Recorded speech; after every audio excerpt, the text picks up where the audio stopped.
They shut the glass door while she was still inside the room. The click echoed too loudly sharp as a verdict, and for a moment, Emily Harris thought she'd misheard it. She stood frozen beside the conference table, one hand still half raised, as if she might speak, as if there was something left to explain. No one turned back. No one apologized. The hallway outside filled with low voices and hurried footsteps already moving on without her. Emily felt the heat rush to her face. Not anger, not yet. Just that familiar burn of being dismissed before the sentence could finish forming in her mouth. The room smelled faintly of lemon cleaner and cold coffee. A wall of screens glowed at the far end, muted blues and reds pulsing softly like a heartbeat.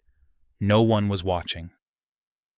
The city beyond the windows sat under a gray Ohio Skylake Erie flat and metallic in the distance. Cleveland in late fall. Honest. Unforgiving. She exhaled slowly, counting the breath the way she had taught herself during long nights in hospital waiting rooms years earlier. In, out. Don't rush. Don't shake. Emily was 34, though people often guessed younger. She wore a navy blazer she'd bought secondhand, sleeves a touch too long, the fabric softened by other lives. Her hair was pulled back practical, not stylish. No jewelry except a thin silver watch scratched at the edge. The kind of watch you wear because it works, not because anyone will notice it.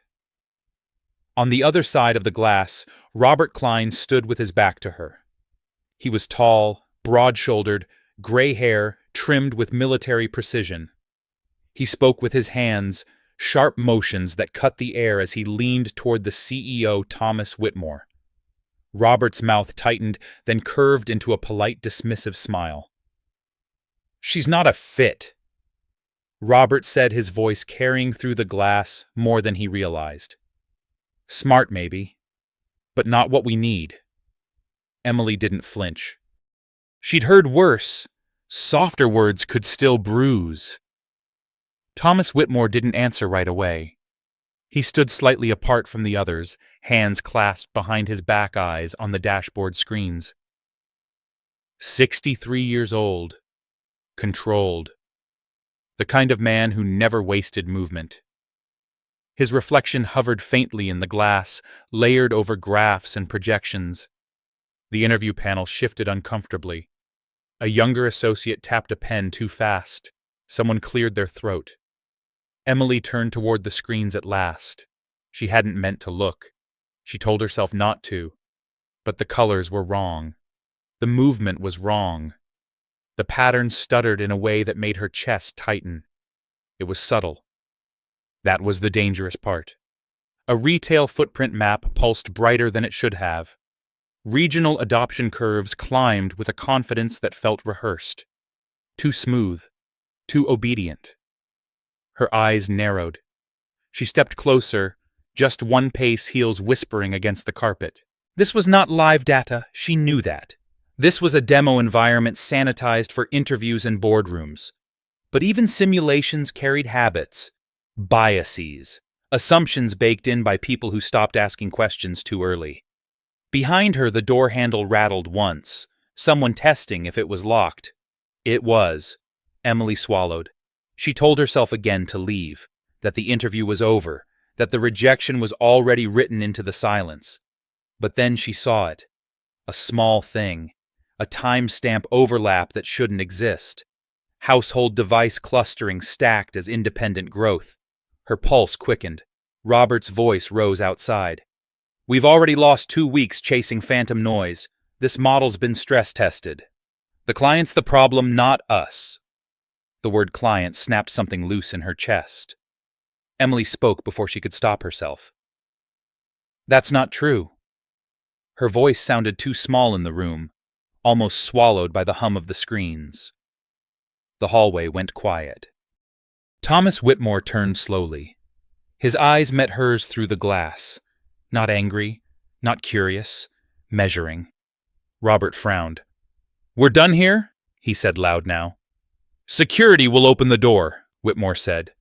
It wasn't loud. It didn't need to be. The door unlocked with a soft click, Emily felt the change in the air immediately, like pressure equalizing. "What did you say?" Whitmore asked. Emily's throat tightened. This was the moment she usually lost, the moment where words collapsed under the weight of being watched.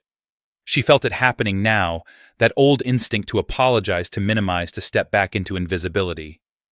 She didn't. She looked at the screen instead. "You're counting households as churned acquisition," she said, "not behavior shifts. That's why the curve looks strong when it shouldn't." Robert scoffed, a short, humorless sound. "You glanced at a demo for 30 seconds. Emily nodded once. That's all it takes when the assumption is wrong. Silence pressed in, the kind that made people uncomfortable. Whitmore stepped closer to the screen. "Explain," he said. 60 seconds, Robert snapped. "Then she leaves." Whitmore raised a hand. Robert stopped. Emily didn't look at either of them. She pointed. Her finger hovered steady now. "You're tagging device continuity as user continuity. In multi-generational households, that inflates stability. The client's internal audit flagged it because their brick-and-mortar decline doesn't match this digital optimism." The younger associate's eyes flicked to the numbers. His pen stilled. "That's speculation," Robert said. "Our clustering assumes single user dominance per device." Emily cut in, surprising herself. She felt the room tilt. "That's not how people live anymore. Especially not their customers." Whitmore's jaw tightened. He saw it now. Not the flaw, the risk. Outside, a phone buzzed. Someone cursed under their breath. The client. Again.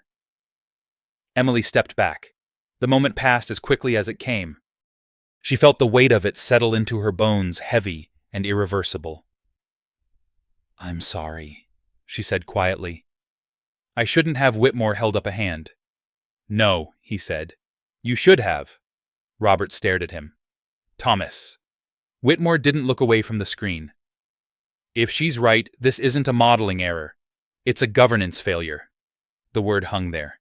Governance. Old school. The kind of word men his age respected. Emily felt something shift behind her. Not relief. Something sharper. Fear, maybe. Or the knowledge that once you see a thing, you can't unsee it. Whitmore turned at last. His gaze landed fully on her now. "You said households," he said. "Why?" Emily hesitated. She thought of her mother's old tablet passed between hands, between needs. Morning news, afternoon bills, evening silence. "Because people share," she said. "Data doesn't unless we force it to." Another pause, longer this time. Whitmore nodded once. "Thank you," he said. "You can go." There was no apology in it, no promise, just acknowledgement. Emily walked out past them, past the glass, past Robert's rigid posture and the associate's wide eyes. Her legs felt strangely light, as if the ground might tilt away if she stepped too fast. In the lobby, the security guard glanced up, then away. Late afternoon light slanted across the marble floor. Somewhere above, phones were ringing again, urgent now. Emily pushed through the revolving door and into the cold. She didn't know yet that she had just touched a problem worth $20 million. She didn't know whose problem it truly was or what it would cost to be right. All she knew was this: they had rejected her. And somewhere inside that building, something fragile had cracked. By the time Emily reached the parking lot, her hands were shaking. Not enough to drop her keys, but enough that she had to pause beside her car and press her palm flat against the cold metal door. The wind off the lake cut through her blazer, sharp and insistent, carrying the smell of wet asphalt and old leaves. She stood there longer than necessary, letting the tremor run its course, listening to the low thrum of traffic from the highway a few blocks away. Inside the building, the lights on the upper floors were already brightening. Evening meetings, emergency calls, damage control. She exhaled and finally slid into the driver's seat. The door closed with a dull, ordinary sound that felt almost insulting after what had just happened. Emily didn't start the engine right away. Her eyes stayed on the building. Whitmore Analytics rose clean and rectangular against the darkening sky glass, reflecting itself back at the world. She had been inside for less than an hour. It felt like longer. It felt like a line had been crossed. Her phone buzzed once in her coat pocket. She ignored it. Then again. She frowned, pulled it out, and froze when she saw the caller ID. Unknown number. She let it ring. The buzzing stopped. 10 seconds passed. Then a text appeared. "Please answer. Thomas Whitmore." Her chest tightened. Not fear this time. Recognition. She stared at the screen, thumb hovering. This wasn't how it happened. Not usually. People like him didn't call candidates who had just been dismissed. They delegated. They erased. She answered. "Yes," she said, her voice steadier than she felt. "Ms. Harris Whitmore said." His voice sounded different without the glass between them. Lower, less formal. "I'm not calling to offer you a job." Emily said nothing. "I'm calling to ask you a question," he continued. "And I need an honest answer." She swallowed. "All right." "When you pointed out that assumption," he said, "were you guessing?" "No," Emily said immediately. "I was recognizing." A pause. She imagined him somewhere, high above office lights casting long shadows. His reflection doubled in the window. A man who had spent decades learning when to trust instinct and when to crush it. Recognizing what he asked. "A pattern I've seen before," Emily said. "In retail data, in healthcare data, anywhere households get flattened into individuals because it's easier to sell growth that way. And if we're wrong," Whitmore said, "this client walks. That's $20 million. Emily closed her eyes. She hadn't wanted to say it out loud. "Numbers changed when you named them." "Yes," she said, "if you don't verify it, and if you do it quietly, you'll see it everywhere." Another pause. Longer. "Come back tomorrow," Whitmore said. 7:30, temporary consulting, 48 hours. Emily's mouth went dry. "Through Robert." "Yes," he said. "For now." There it was. The hinge. The compromise that made sense on paper and cut people open in practice. Why she asked before she could stop herself. Whitmore didn't answer right away. When he did, his voice was careful. "Because systems don't change all at once," he said. "And neither do people." The call ended. Emily sat in her car long after the screen went dark. The shaking came back stronger this time. Not fear, not excitement. Something heavier. Responsibility. She drove home in silence. The next morning, the lobby felt different. Same marble floors, same muted art on the walls.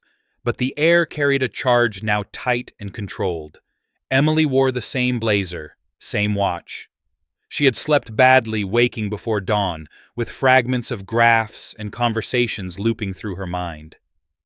At the reception desk, a woman in her late 60s looked up from a ledger.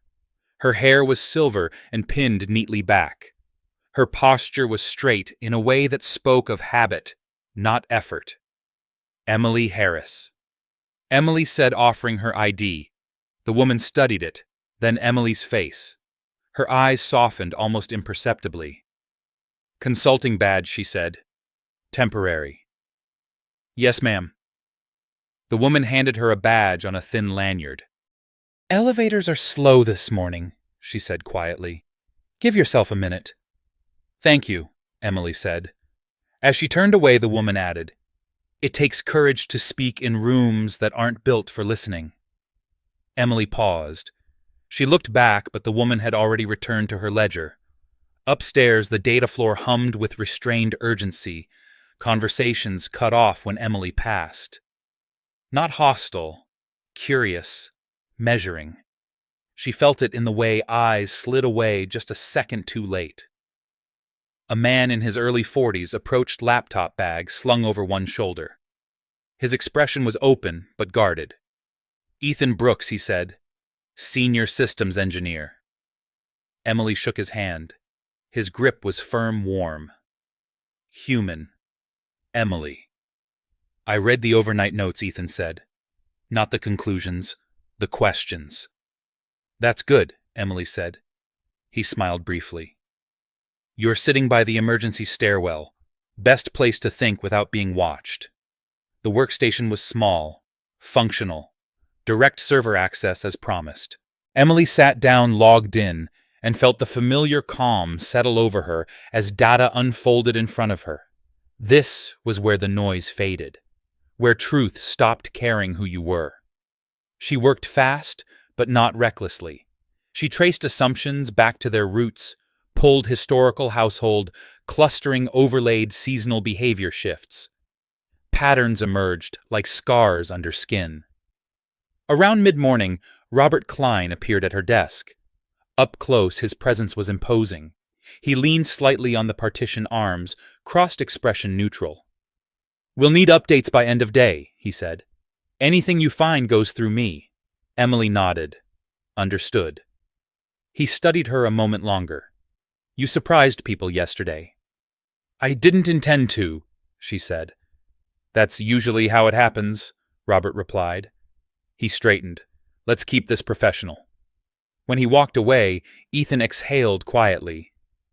"He doesn't like variables he can't control." Emily kept her eyes on the screen. "Neither do models," she said. By late afternoon, she had something stronger. Not proof. Evidence. Enough to make denial expensive. She drafted her findings carefully. No accusations, no drama, just logic clean and replicable. She sent the report to Robert with a neutral subject line. "Additional behavioral variance observed." She leaned back, rubbing her eyes. The room had thinned out. Evening again. Her phone buzzed. A text this time. "Stay where you are." Whitmore. Footsteps sounded behind her. She turned as Thomas Whitmore stepped onto the floor coat still on tie, loosened slightly. He looked tired. "Older than yesterday." "You were right," he said without preamble. "About the direction." Emily nodded. "Then you'll want to expand the audit." "We are," he said, quietly. Robert appeared a few steps behind him, his face unreadable. "We're presenting revisions tomorrow," he said, "as a team." Emily understood the word choice. She felt the familiar weight of it settle in her chest. Whitmore watched her closely. "This won't be simple," he said, "and it won't be fair." Emily met his gaze. "I didn't come here for fair." Something flickered in his eyes. Approval, maybe, or regret. As they walked away, Ethan leaned closer. "You just stepped into something bigger than you," he murmured. Emily looked back at the screens, at the numbers rearranging themselves into something more honest.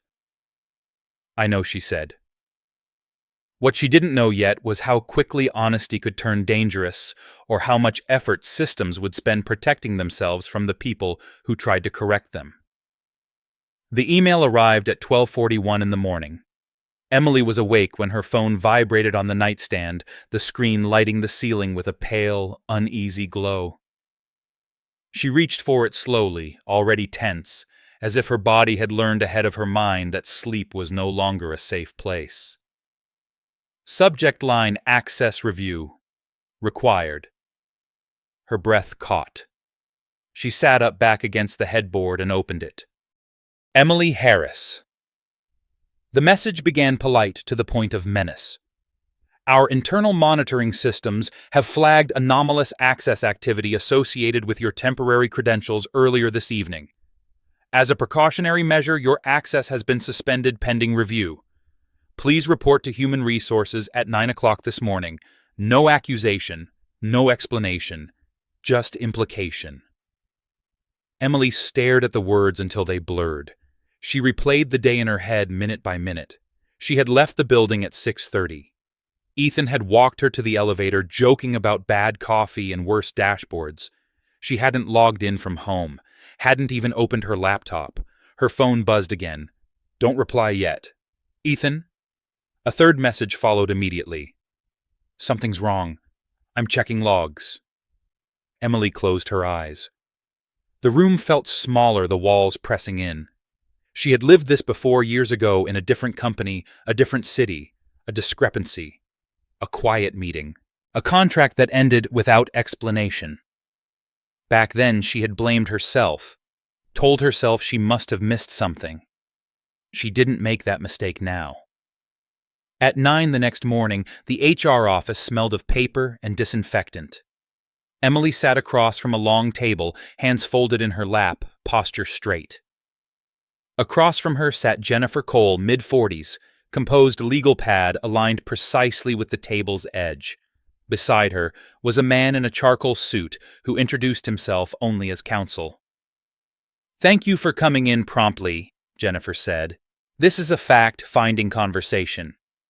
Emily nodded. "I understand." Jennifer slid a document across the table. "Our system shows your credentials accessing restricted data sets at 8:47 last night. Files you are not authorized to view." Emily didn't touch the paper. "I wasn't in the building. The access was remote," the lawyer said, his voice smooth. "Credentials can be misused." Emily looked at him. "Or cloned." A pause. Jennifer's pen hovered. "That's a serious claim." "So, he is accusing me of misconduct," Emily said quietly. Jennifer held up a hand. "No accusations. Yet." Emily felt the familiar urge to retreat to soften her words. She pushed it aside. "You can check badge logs," she said. "Security cameras. I left at 6:30. "Badge data can be unreliable," the lawyer replied. "Digital logs are more definitive." The door opened before Emily could respond. Margaret Lewis stepped in carrying a small notebook. She didn't look at Emily at first. She looked at Jennifer. "I was asked to confirm after hours entries," she said calmly. Jennifer frowned. "This is a confidential meeting." "I know," Margaret said. "I've worked here long enough to know when something doesn't line up." She opened the notebook. Her handwriting was neat, careful. Tuesday night. After hours entries. Robert Klein, 8:42. Ethan Brooks, 9:10. No entry for Emily Harris after 6:30. Silence settled over the room. The lawyer leaned back slightly. "That doesn't explain remote access." Margaret met his gaze. "It explains opportunity." Jennifer closed her notebook slowly. "Thank you, Margaret. We'll take this under advisement." Margaret nodded once, then turned to Emily. Their eyes met briefly. No reassurance, just acknowledgement. "Emily," Jennifer said, "until this is resolved, your contract is suspended." Emily stood. "I'd like to speak with Thomas Whitmore." Jennifer hesitated. "That's not procedure." Emily's voice was steady. "Company Handbook Section 12. I have the right to executive review before termination." Another pause. Jennifer reached for her phone. An hour later, Emily stood outside the main conference room. Through the glass, she could see the board dialed in on screens, faces serious, distant. Robert sat at the table, hands folded, expression calm.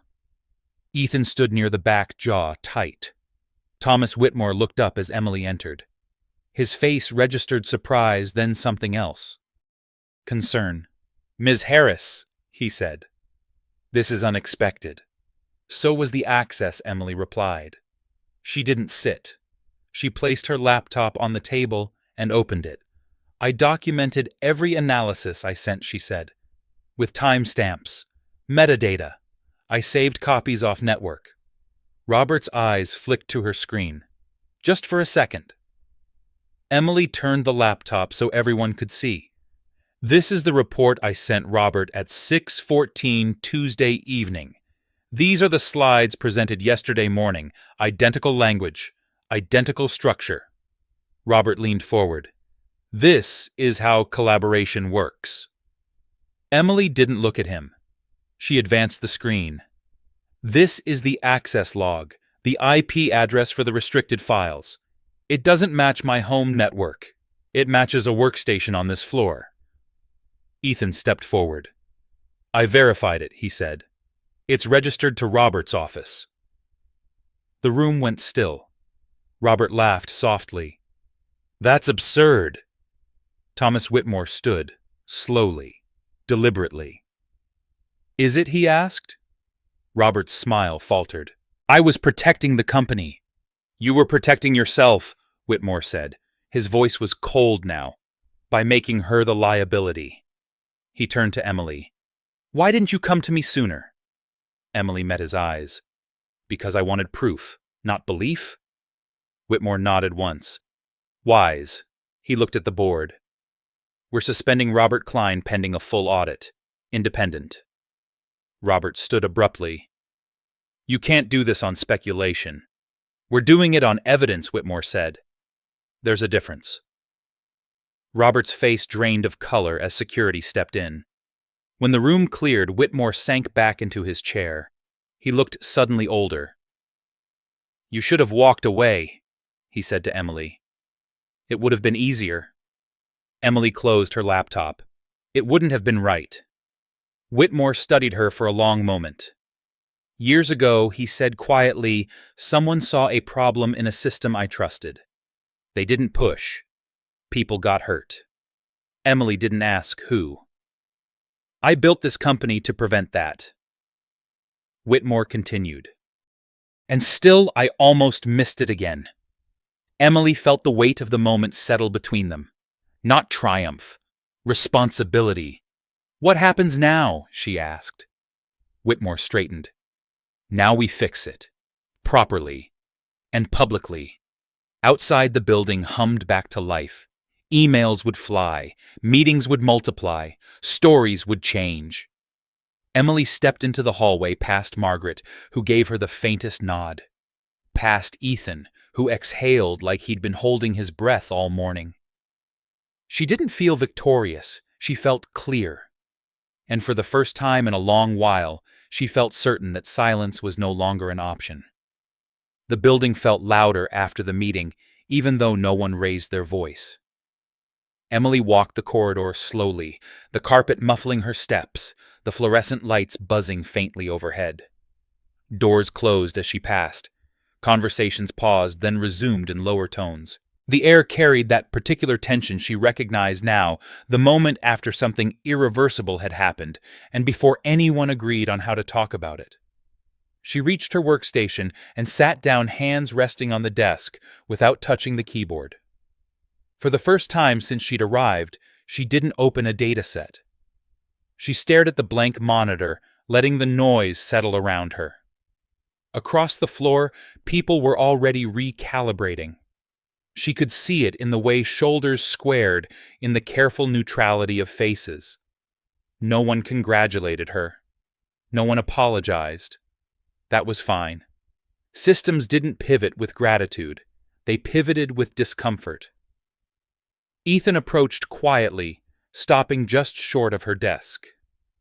You all right? Emily nodded once. I think so. He hesitated. They're spinning up a full audit. External firm. It'll get ugly. It already is, she said. He smiled thinly. You didn't have to stay. She looked at him. Yes, I did. He studied her for a moment, then stepped back. I'll be here. Robert's office door stood open now, empty. The chair pushed back at an awkward angle, as if someone had stood too quickly. A coffee cup sat abandoned on the desk, the surface film already forming. Emily felt no satisfaction looking at it, just a quiet understanding of how fast authority could evaporate when stripped of narrative control. Her phone buzzed. Thomas Whitmore. She answered without moving. Yes. Come up, he said. Now. His office was dimmer than she remembered, the overhead lights off the city reflected in the windows, like a second room layered over the first. Cleveland spread out below, streets threading light through the dark. Whitmore stood near the glass jacket, off sleeves rolled up, hands braced on the sill. "I owe you clarity," he said without turning. Emily waited. "This won't end cleanly," he continued. "Robert has allies. He built a lot of this place. Some people will frame this as betrayal, others as necessary correction." Emily nodded. "That's how institutions protect themselves." Whitmore turned, then studying her with an intensity that felt heavier than scrutiny. "You understand this better than most people who've been here for decades." "I've been on the outside," Emily said. "You see things differently from there."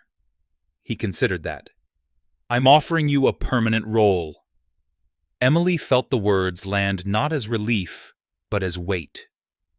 Doing what governance Whitmore said. Oversight. Independent review. You wouldn't report to me. You'd report to the board. Emily's breath caught. That would make me a problem. Whitmore's mouth curved slightly. It already has. She thought of the hallway, of the way doors had closed, of Margaret's quiet nod. "People won't like it. They don't have to," Whitmore said. "They have to adapt." Emily looked past him at the reflection of herself in the glass. She saw someone steadier than she felt. Someone who had crossed a line she couldn't step back over. "I need to think," she said. Whitmore nodded. "Take the night." She left the building after dark, the lobby quieter now, echoes softened. Margaret looked up as Emily passed. Their eyes met. Margaret smiled just barely. "Good work," she said. Emily stopped. "Thank you for stepping in."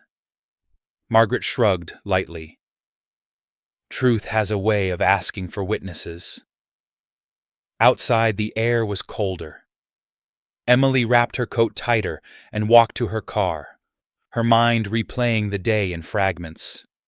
The meeting, the silence, the offer. At home, she didn't turn on the lights right away. She sat at the small kitchen table, city glow filtering in through the window, and let the stillness settle. She thought of the first time she'd noticed a discrepancy years ago, a billing error that had cost a family weeks of panic. How she'd flagged it, how it had been dismissed, how she'd learned then to keep notes, to protect herself quietly. Her phone buzzed again. A message from Ethan. "Whatever you decide, you did the right thing." She typed back a single word. "Thanks." Later that night, Whitmore sat alone in his office, a folder open on his desk. Inside were reports, audits, timelines. At the bottom, a photograph he rarely showed anyone. He picked it up, studied it, then set it face down again. The next morning, the board met without Emily present. Voices rose. Words like liability and precedent and reputation were used carefully like tools. Whitmore listened more than he spoke. When it ended, he sent a single message. "Your terms are approved." Emily read it standing in her kitchen, coffee cooling in her hand. She closed her eyes for a moment, then replied, "I accept." The first meeting in her new role was held in the same glass room where she'd been dismissed days earlier. She stood at the head of the table now, not elevated, not dominant, just present. Faces around her were guarded, some resentful, some curious. She didn't soften her voice. "We are not here to assign blame," she said. "We are here to understand how assumptions become policy and how policy becomes harm." Someone shifted uncomfortably. "This review will be thorough," Emily continued. "It will be uncomfortable. And it will be fair." Outside the room, employees gathered in clusters, whispering, speculating. Inside, the system began to turn inward on itself, examining joints long left untested. Later, as the meeting broke, Ethan caught up to her in the hallway. "You're changing the place," he said. Emily shook her head. "I'm giving it a chance to change itself." That evening, as lights flickered on across the city, Whitmore watched from his office window. He thought of the years he'd spent believing structure alone could prevent failure. He thought of the quiet people who noticed cracks long before walls fell. He allowed himself a rare private acknowledgement. Sometimes the most dangerous thing in a system is not dissent, it is silence. And sometimes the person least likely to raise their voice is the one who finally forces everyone else to listen. The first headline appeared before sunrise. Emily saw it on her phone while the kettle warmed on the stove, the room still dim, the city outside, holding its breath. Whitmore Analytics initiates internal review. After model discrepancies surface. Neutral words, careful words, the kind designed to suggest control without admitting fault. She scrolled. Analysts speculated. Commentators filled space. No names, no details. The story was bigger than her, already moving with its own gravity. By the time she reached the office, a second headline had landed sharper this time. Major retail client delays renewal pending audit results. The number wasn't printed, but everyone knew it. $20 million hung in the air like humidity. The lobby felt colder. Not physically, socially. People nodded without smiling. Some avoided her entirely. Others watched too closely, trying to decide whether proximity would help or harm them. Emily took the stairs instead of the elevator. She needed the movement. Each step grounded her, the rhythm steady, predictable. On the fourth-floor landing, she paused, hand on the rail, listening to her own breathing. In the governance room, the chairs were already filled. Legal, compliance, 2 board liaisons, a consultant from the external audit firm, gray-haired expression, unreadable. The door closed behind her with a soft finality. Emily didn't sit. "We begin with scope," she said. "Not blame." A lawyer cleared his throat.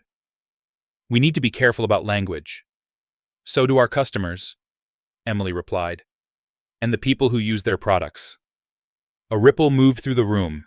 Discomfort, resistance, attention. They worked for hours. Assumptions traced to memos. Decisions mapped to incentives.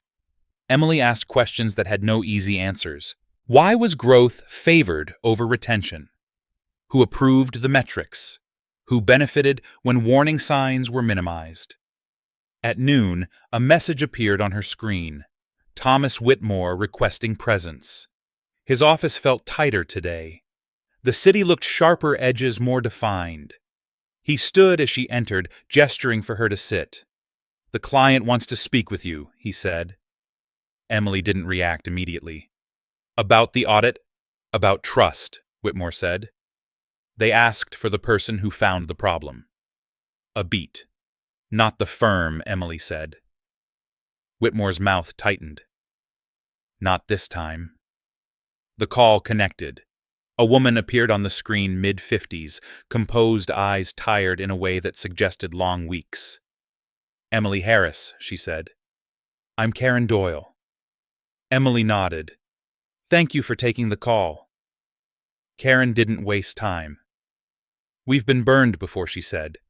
"Vendors sell us certainty. We discover fragility. Why should we stay?" Emily chose her words carefully. "Because you're right to question certainty.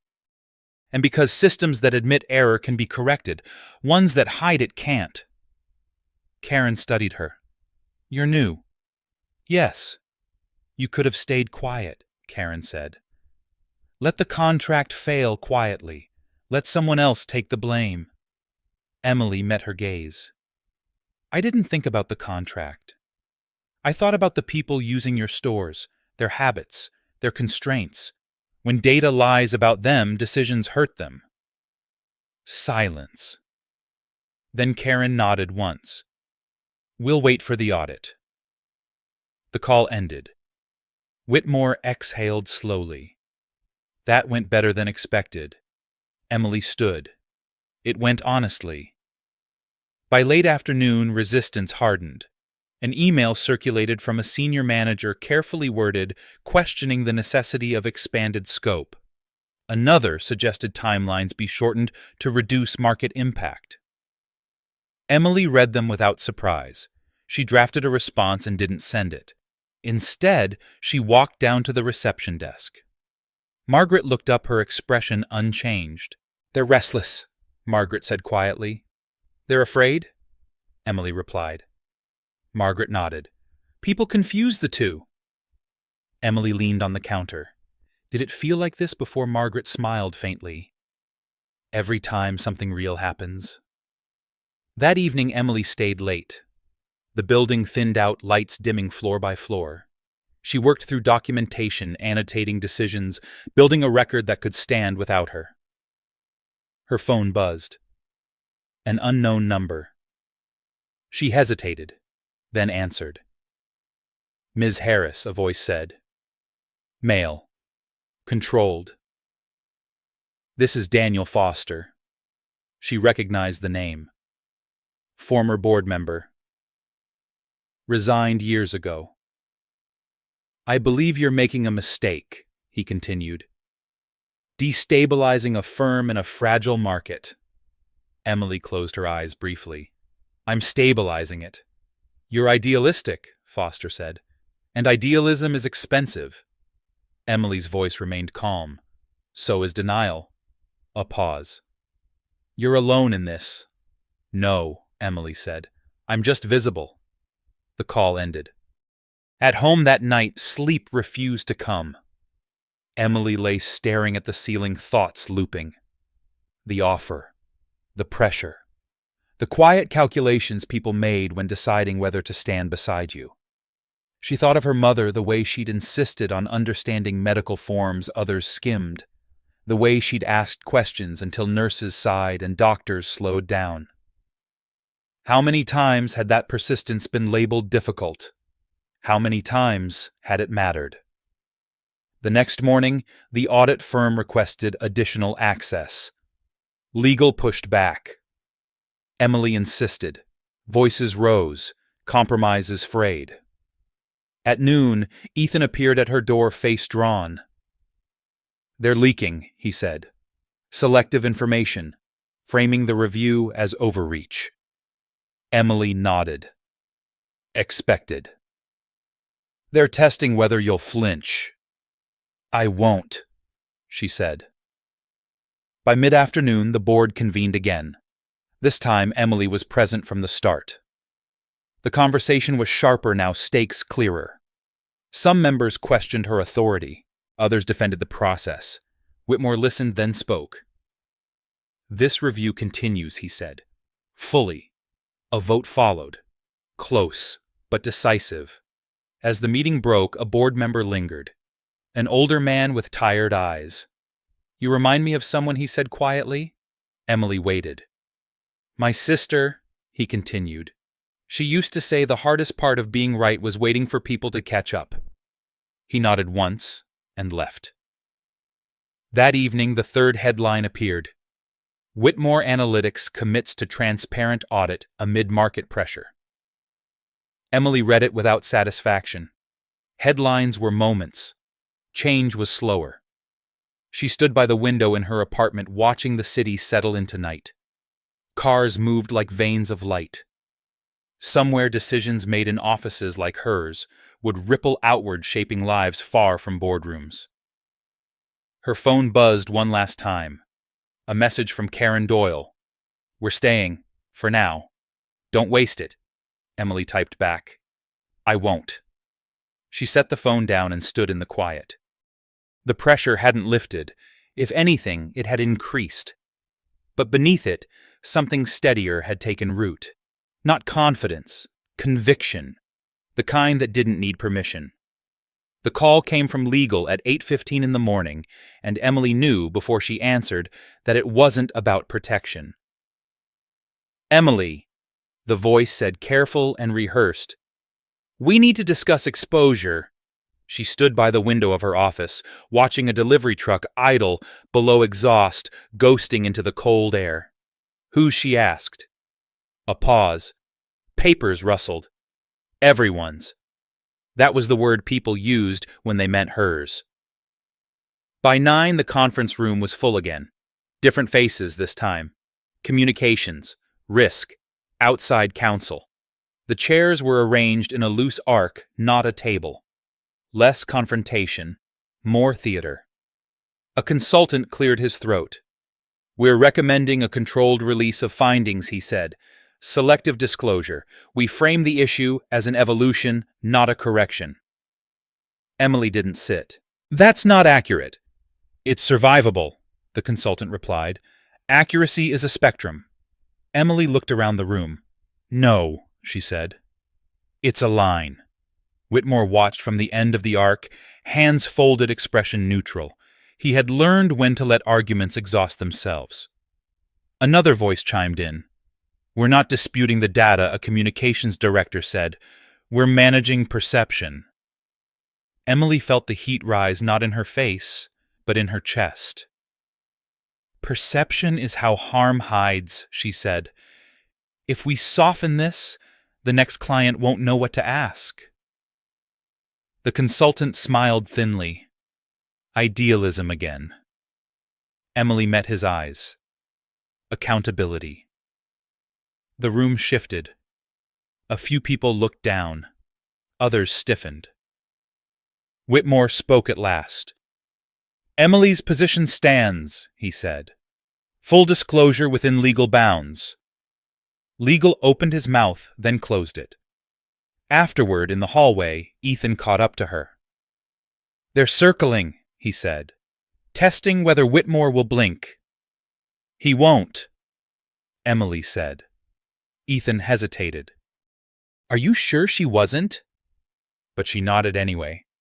By noon, the leak hit. Not data. Narrative. An article appeared online quoting unnamed sources suggesting the audit had been triggered by an overzealous internal hire. The implication was subtle, the damage not. Emily read it twice, jaw set. Her phone buzzed immediately. Messages from colleagues, some supportive, others cautious. Distance measured in words. Margaret appeared at her door with a cup of tea. "They always do this part," she said. Emily took the cup. "Make it personal. Make it isolating," Margaret corrected. "If you're alone, you're easier to move." Emily stared into the steam. "They won't move me." Margaret smiled. "Good." That afternoon, the board requested a private session. No staff, no minutes. Emily entered to find a different temperature entirely. Cooler. Heavier. The kind of room where decisions pretended to be inevitabilities. A board member spoke first. "We're concerned about escalation." Emily nodded. "So am I." "Then help us to escalate," another said. "Narrow the scope." Emily took a breath. "You're asking me to trade truth for comfort." Silence. Whitmore leaned forward. "What would you do?" he asked the board, "if this were a safety issue?" One man shrugged. "We'd recall." "Exactly," Whitmore said. "This is a recall of assumptions." The vote was not unanimous. It was enough. Outside, the city darkened under cloud. Emily returned to her office to find a man waiting. Mid-50s, expensive suit, familiar face. "Daniel Foster," he said, standing. "We spoke." "Yes," Emily said. "On the phone." "I wanted to see you," Foster said. "You're not what I expected." Emily gestured to the chair. "People rarely are." He sat. "You're forcing a reckoning," he said. "That has costs." Emily leaned back. "It also has benefits." "For whom?" "For everyone who doesn't get to sit in rooms like this," Emily said, "but still lives with the consequences." Foster studied her. "You won't win friends. I'm not running for office." He smiled faintly. "You're running for change." He left without shaking her hand. That evening, Emily walked home instead of driving. The cold cleared her head. She passed shuttered storefronts, lights-off reflections layered in glass. Lives intersecting systems that never learned their names. Her phone rang. Unknown number. Emily Harris, a woman said. This is Laura Mendoza. I used to work in compliance. I saw your name in the news. Emily slowed. Yes. You don't know me, Laura continued. But I've been waiting for someone like you. They spoke for 10 minutes, then 20. Laura described patterns Emily recognized instantly. Suppressed reports, reframed metrics, quiet exits. When I pushed, Laura said, they said I wasn't a team player. Emily closed her eyes. Do you have documentation I do? Laura said, and I'm tired of carrying it alone. When the call ended, Emily stood still on the sidewalk, the city moving around her. She felt it then, the shift, not in power, in gravity. Back at the office the next day, the audit firm delivered preliminary findings. Stronger than expected, wider, legal grimaced, communications recalibrated. The board listened. Whitmore caught Emily's eye across the table and nodded once. Later alone in her office, Emily opened a new folder. She labeled it simply, Record. She didn't know how long this would last. She didn't know what it would cost. She only knew that silence had already taken enough. Outside, the city breathed. Inside, a system learned slowly and painfully that truth had a way of multiplying once it was allowed to exist. The protest didn't start with shouting, it started with silence. Emily noticed it the moment she stepped onto the floor. Conversations stopped too cleanly. Chairs didn't scrape. Keyboards didn't click. People looked up then, away faces blank in a way that felt practiced. It was the kind of quiet that wasn't peace, but withholding.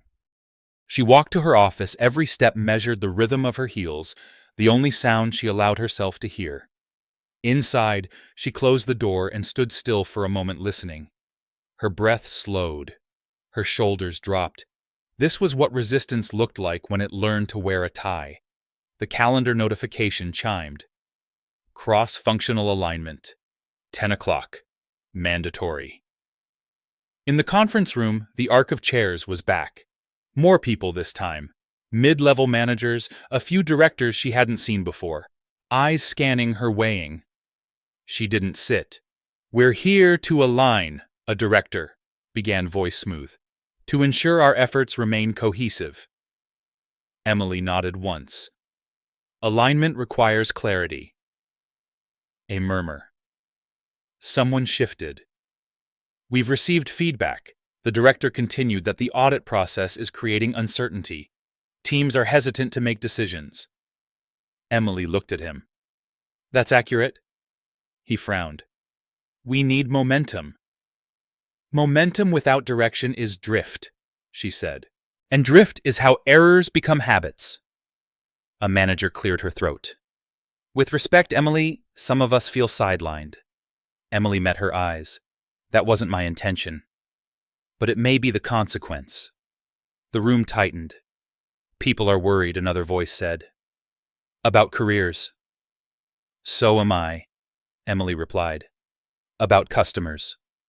Silence again. Thicker now. Whitmore watched from the end of the arc, hands folded, saying nothing. This was the test, not of policy, of endurance. After the meeting, Emily returned to her office to find an envelope on her desk. No return address. Inside, a printed article, margins marked in pen. Her name circled. Words like destabilizing and unchecked underlined. A note fell out. Careful handwriting. This is how they do it. She folded the paper and placed it in the record folder. At lunch, she didn't eat. She sat by the window, watching clouds drag their shadows across the city. She thought of Laura Mendoza, of the way her voice had steadied as she spoke, as if telling the truth out loud had given it shape again. Her phone buzzed. Unknown number, she answered. Emily, a man said, older, tired. My name is Harold Quinn. I used to run analytics for a regional bank. She closed her eyes briefly. How did you get this number? Someone shared it, he said. Someone who trusts you. They talked. He described a model flagged years ago, a risk multiplier quietly adjusted, losses absorbed by people who couldn't afford them. They told me to let it go, Harold said. Said it wasn't my fight. And did you? Emily asked. Yes, he said. Every day since I wish I hadn't. When the call ended, Emily sat very still. The record folder felt heavier even untouched. By mid-afternoon, legal requested a one-on-one. The attorney's office was immaculate. Diplomas framed, plants watered, control curated. We're concerned about scope creep, he said, fingers steepled. You're becoming a focal point. Emily nodded. Truth tends to do that. He sighed. There are ways to protect you. To reposition this. I'm not interested in protection, Emily said. I'm interested in accuracy. He studied her. You understand the personal risk? Yes. And you're proceeding anyway? Yes. He leaned back. Then I need you to understand something in return. When institutions feel threatened, they don't always strike directly. Emily's gaze didn't waver. I know. That evening, the leak turned sharper. A segment aired on local television. Experts debated governance. One questioned whether Whitmore Analytics had overcorrected. Another wondered aloud about leadership judgment. Emily watched from her couch, volume low. Her phone buzzed constantly. She ignored it. Later, a knock at her door. Margaret stood there, coat buttoned, eyes intent. I thought you might want company. Emily stepped aside. They sat at the small table, tea between them. I've seen this before, Margaret said. Not like this, but close. What happened? Emily asked. Margaret smiled sadly. Sometimes the person who opens the door doesn't get to walk through it. Emily absorbed that. Did they regret it? Margaret considered. Not the ones who slept at night. When Margaret left, Emily stayed awake staring at the ceiling. The city hummed. Somewhere, people she would never meet were making decisions based on numbers she had helped reshape. The next morning, the audit firm delivered a supplemental report. The findings widened again. Patterns replicated across projects. Assumptions repeated. The board meeting was tense. Voices rose. Someone suggested pausing. Whitmore stood. We don't pause mid-truth, he said. We finish. A director slammed a folder shut. This could fracture the company. Whitmore met his gaze. Then the fracture was already there. Emily felt it then. The line had been crossed. There would be no quiet return. After the meeting, Ethan caught her in the hallway. They're asking who else you've talked to. Emily nodded. Let them ask. He hesitated. Are you scared? She considered the question. I'm aware, she said. There's a difference. That afternoon, an email went out company-wide. An invitation. Open forum. Questions encouraged. Emily read it twice. In the auditorium, employees filled rows, slowly, cautiously. Whispered conversations, glances toward the stage. Emily stood at the podium, hands resting lightly on the edge. The lights were bright. The air warm. I know this is uncomfortable, she began. It should be. A murmur rippled. I'm not here to tell you what to think, she continued. I'm here to answer questions honestly, even the hard ones. A hand rose. Then another. What happens if we lose the client? Emily answered. We learn, and we fix what made us vulnerable. Our jobs at risk. Yes, she said. If we pretend nothing was wrong. The room stilled. Why should we trust this process? A voice called. Emily paused. She looked out at the faces.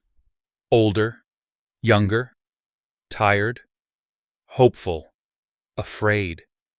Because the alternative is silence, she said, and silence always costs more in the end. When it was over, people lingered, not applauding, talking, arguing, processing. Outside dusk settled over the city. Emily returned to her office, opened the record folder, and added new names, new dates, new threads. The resistance had found its shape. So had the truth. And now they were moving toward each other. The notice went out at 7:12 in the morning, and by 7:13 the building felt different. Emily sensed it before she read it, the way people moved faster in the corridors, the way eyes flicked toward her office and then away. Her inbox filled all at once, not with questions, but with silences disguised as scheduling updates and meeting cancellations. Board session. Closed. Attendance restricted. She read the line twice. At 7:20, Whitmore called. "You're not invited," he said without preamble. Emily didn't respond immediately. She stood by the window watching the city wake below buses pulling away from stops, steam rising from grates. "I know," she said. Finally. "I tried." Whitmore continued. "They're consolidating risk." "And isolating it," Emily replied. "Yes," he said. "I wanted you to hear it from me." She nodded, even though he couldn't see it. "Thank you." When the call ended, she sat down and opened the record folder. She didn't add anything yet. She scrolled instead through names and dates and patterns that no longer felt abstract. They felt like people waiting. At 8, legal arrived. 2 attorneys this time. One she recognized. One she didn't. They stood in her doorway, polite, formal, blocking the light. "We need to discuss containment," the senior one said. Emily gestured to the chairs. "Be specific." They didn't sit. "There is concern," the second attorney said, "that the scope of your communications has exceeded internal necessity." Emily crossed her arms. "I've spoken to people with relevant information. You've spoken to people outside the firm," the first said. "Yes, that exposes us." Emily's voice remained even. "It exposes the truth." The younger attorney shifted. "We're advising that you cease external contact immediately." Emily looked at him. "Advising or instructing?" A beat. "Advising." She nodded. "Then I decline." The room tightened. "We can formalize this," the senior attorney warned.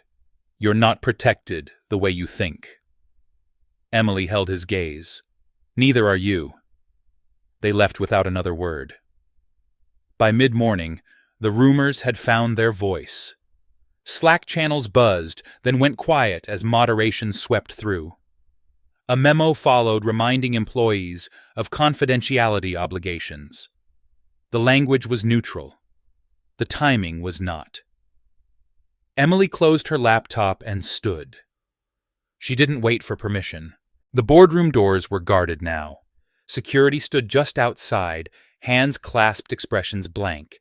Emily stopped a few feet away. "I need to be in that room," she said calmly. The guard didn't move. "Ma'am, I don't have authorization."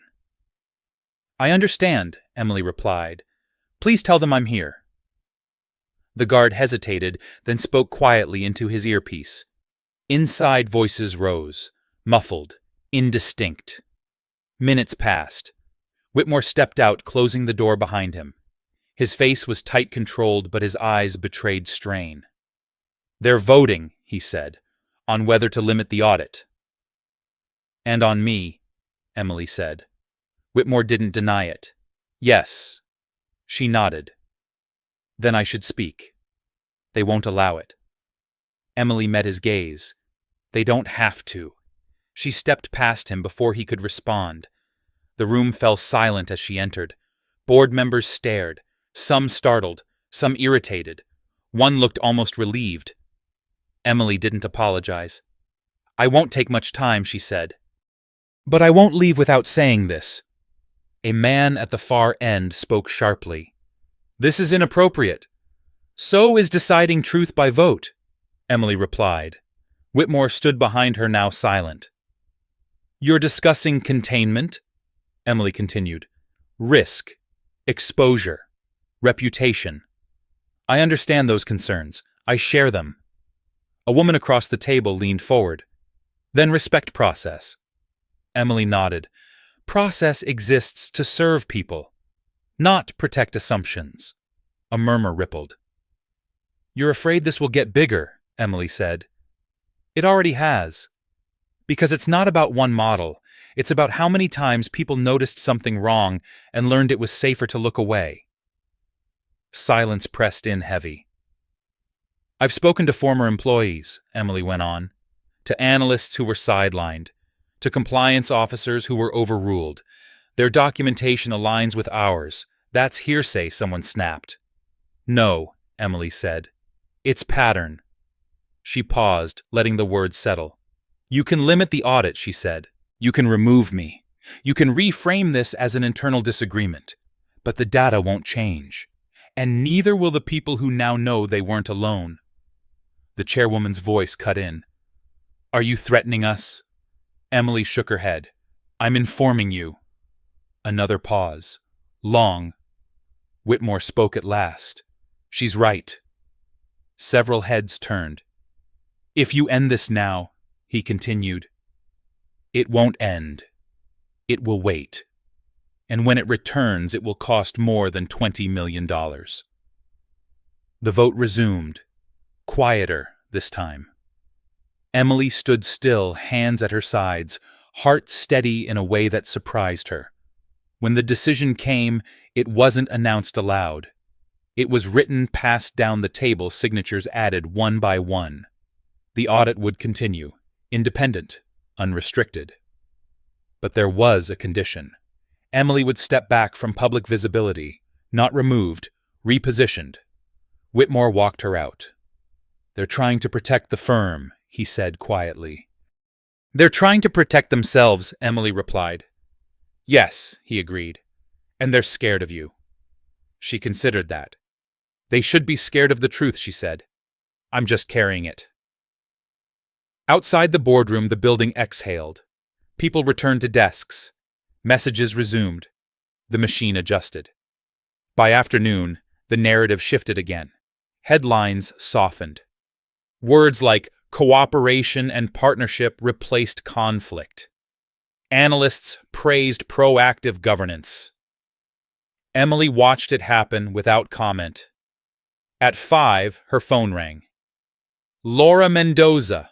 They contacted me, Laura said. Legal. Asked me to clarify my statements. Emily closed her eyes. Did they threaten you? Not directly, Laura said. But I heard the warning. Emily's jaw tightened. Are you all right? Laura laughed softly. I've been quiet for 10 years. I can handle noise. That evening, Emily sat alone in her office. The city lights blinked on one by one. She opened the record folder and added a final note for the day. Board attempted containment. Vote failed. Pressure increasing. She saved it, then closed the folder. For the first time since this began, she felt the cost fully. Not fear, not regret. Fatigue. The kind that settled deep, earned, and unavoidable. Her phone buzzed one last time. From Whitmore. You didn't back down, Emily typed back. Neither did you. She shut down her computer and turned off the light. Outside, the city moved on, unaware of how close it had come to learning the wrong lesson again. Inside, a system stood at the edge of change, uncertain whether to step forward or pull away. And Emily, walking into the night, understood that the hardest part was still ahead. The first subpoena arrived on a Thursday, folded into an envelope thick enough to feel deliberate. Emily found it on her desk when she returned from a meeting that had produced more questions than answers. The paper was heavier than it needed to be, the language precise in a way that carried weight. Request for records. Scope defined broadly. Time frame open-ended. She didn't sit down. She read it standing, hands steady, eyes moving line by line. This wasn't escalation by accident. This was pressure formalized. Her phone buzzed before she finished. Legal is aware. Come see me. Whitmore. In his office, the city looked washed out by rain. Whitmore stood behind his desk jacket on tie, loosened a man bracing for a longer fight than he'd planned. They're moving externally, he said. Regulators. Counsel from the client's side. This is no longer just our problem. Emily nodded. It never was. Whitmore studied her. You understand what this means for you personally? Yes, she said. They'll want a story. They'll want a scapegoat, he corrected. Emily didn't argue. She reached into her bag and placed a slim drive on the desk. Everything is documented, she said. Timeline, communications, decisions, originals. Whitmore looked at the drive, then at her. You prepared for this. I prepared for silence, Emily replied. This is just noise. Outside the office hummed with a different energy now. Not resistance, not fear, anticipation. The kind that came when people sensed consequences moving closer. By noon, the audit firm requested interviews. One by one, names appeared on a schedule that filled the afternoon. Emily's name sat at the top. The conference room was smaller this time. No arc of chairs, just a table, a recorder, 2 auditors, 1 woman, 1 man, both measured eyes, sharp without being unkind. We'll begin with background, the woman said. Your role. Emily spoke plainly. She didn't embellish. She didn't soften. She described what she'd seen when she'd seen it and what she'd done next. Why speak up? The man asked. Emily paused. Because not speaking up is also a decision. The woman nodded slightly. Who supported you? Emily thought of Ethan, of Margaret, of Whitmore standing behind her in the boardroom. People who understood the cost of being quiet, she said. Who opposed you?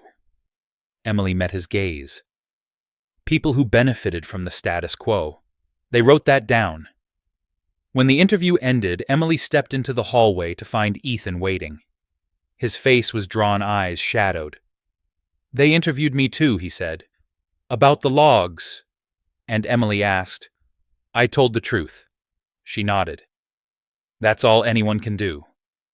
That afternoon, the news cycle shifted again. The word investigation appeared in headlines. Carefully hedged. Carefully sourced. The market reacted, then steadied. Emily returned to her office and found a message waiting. Laura Mendoza. We need to talk.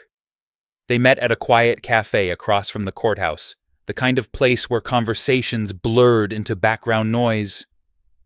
Laura looked older than Emily remembered, not in years, but in posture, the weight of long-held vigilance.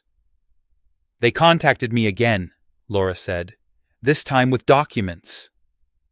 Emily leaned forward. What kind? Internal emails, Laura replied. From years ago. Same language. Same rationalizations. Emily felt a chill. May I see them? Laura slid her phone across the table. Emily read quickly, a recognition tightening her chest. Different company? Same pattern? This isn't coincidence, Emily said. Laura shook her head. It's culture. They sat in silence for a moment, the weight of it settling between them. You could walk away, Laura said finally. Let them handle it now. Emily thought of the envelope on her desk, of the drive in Whitmore's drawer. Someone has to stay, she said, until it's finished. That evening, Emily received another call. This one from her mother's old nurse, the woman who still sent holiday cards. The connection felt sudden fragile. I saw your name on the news, the nurse said. I'm proud of you. Emily swallowed. Thank you. Your mother used to say numbers told the truth when people wouldn't. The nurse continued. She'd be glad you listened. Emily closed her eyes. The room felt very quiet. The next day, the regulators arrived, not in a rush, not with drama. They took over a floor and began their work with the patience of people who knew they had time. Emily met with them twice. Each time she answered questions that edged closer to motive to intent. Each time she stayed within facts. Outside the firm's internal dynamics shifted again. People who had avoided her now sought proximity. Others retreated further. Lines redrew themselves quietly. Margaret stopped by Emily's office near the end of the day. She didn't sit. "They're nervous," Margaret said. "That's new." Emily smiled faintly. "Nervous can be good." Margaret nodded. "It means they're paying attention."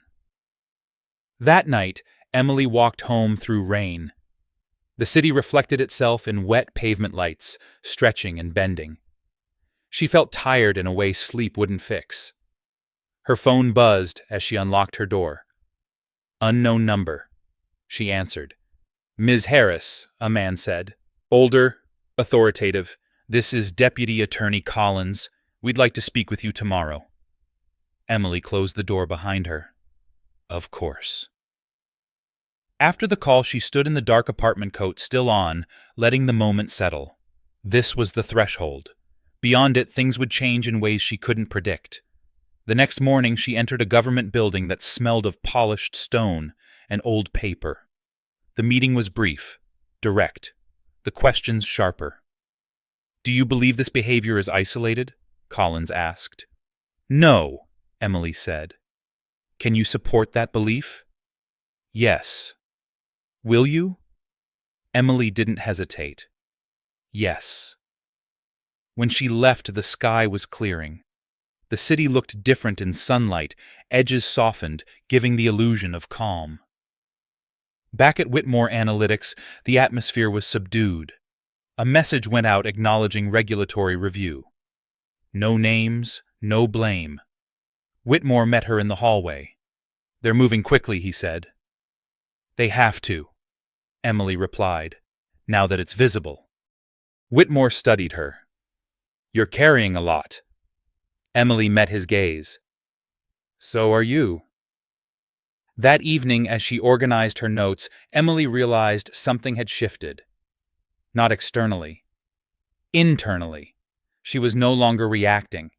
She was participating. The subpoenas would multiply, the questions would sharpen, the costs would surface. But the silence was broken, and that she knew could not be undone. The hearing room was smaller than Emily expected. No grand chamber, no raised dais, just a long table, neutral walls, and a row of microphones that looked more tired than intimidating.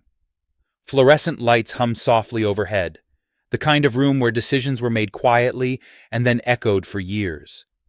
Emily took her seat, hands folded, posture straight. Across from her sat regulators, council observers. Some faces familiar now, others new, unreadable. Whitmore sat 2 seats down, shoulders squared, saying nothing. This was not his moment. When they called her name, Emily stood. She didn't clear her throat. She didn't pause for effect. She spoke. She spoke about assumptions that became defaults, about incentives that rewarded smooth numbers over honest ones, about how people learned over time that raising a concern carried a cost that staying quiet did not. Her voice didn't rise, it didn't shake. It carried because it didn't need to persuade. It only needed to state what had already happened. She talked about households flattened into metrics, about risk redistributed downward, about the invisible line where technical decisions crossed into moral ones. She named dates, processes, outcomes. When they asked her why she stayed, she answered simply, because someone had to finish the sentence. The room listened.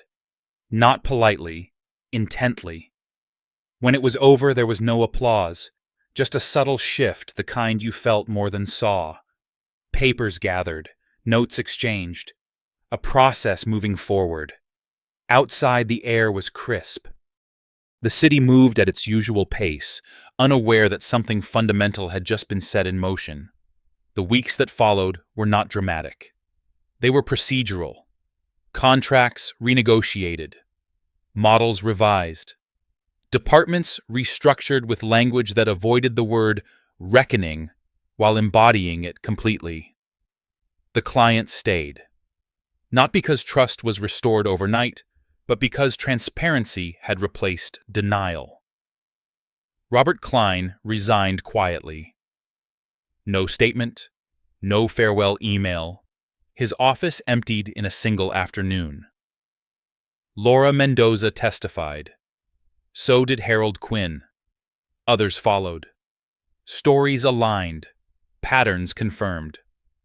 What had once been dismissed as isolated judgment calls became impossible to ignore. Whitmore Analytics survived, changed, slower in some ways, stronger in others. Emily returned to work the Monday after the final report was released. Her role was smaller on paper than it had been at the height of the storm. Fewer meetings, less visibility, more authority where it mattered. She preferred it that way.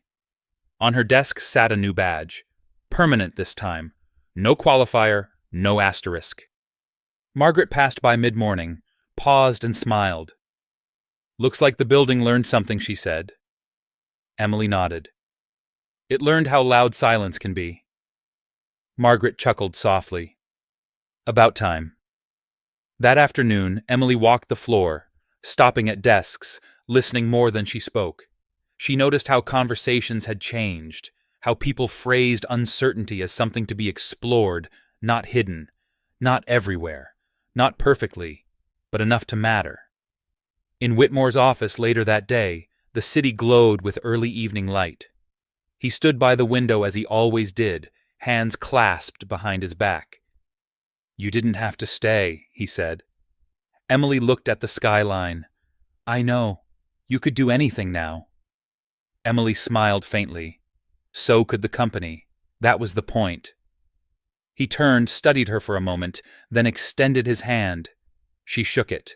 No ceremony, no symbolism. Just acknowledgement. That night, Emily walked home through streets she now recognized as familiar again.